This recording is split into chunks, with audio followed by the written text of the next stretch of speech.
This is a sukkah. This is me finishing up building my sukkah. And in this video, I'm going to show you the full process of me building this reusable sukkah that we can fold up and use for years to come. Now you might be wondering, what is a sukkah? In short, a sukkah is a temporary structure that we build for the Jewish holiday of Sukkot, where we commemorate God taking us out of Egypt and protecting us in the desert. The temporary nature of a sukkah is also supposed to remind us that our bodies are temporary, but our soul is eternal. There are many other practices and symbolisms for this holiday, including the harvest festival, the unity of the Jewish people, and many others. I'll provide a link in the description if you're interested in learning more. Now to the build. The problem we've been having is that every year I seem to be recreating it. So this year I decided to make it a folding sukkah so I can then store it better.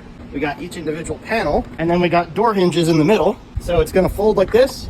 I put a bracket on the end there. You have one corner of the sukkah. And then when we're done, take the bracket off down there, pop them together, carry the pieces in the garage, store in the garage. Happy Stephen.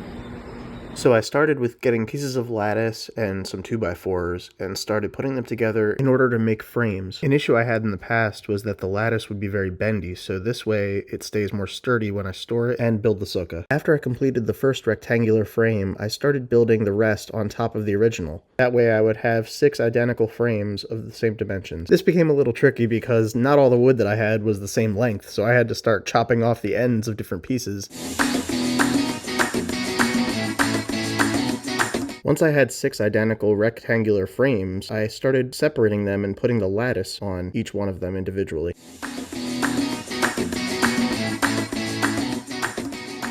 Once the lattice was on each of the frames successfully, I would put 2 of them next to each other and start connecting them with the hinges, making sure that they could fold just like a door and make perfect right angles. Next, it's time to stand each of the individual pieces up, put brackets on them to secure the right angles on the corners, and then to connect each of the 3 right angle pieces to each other.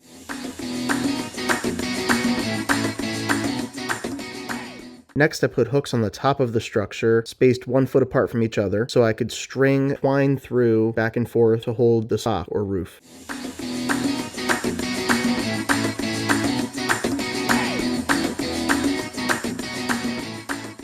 And there's the final result. We invited friends and family over to celebrate the holiday with us. Make sure you subscribe to see more builds in the future of different projects that I'm doing. Thanks so much for watching.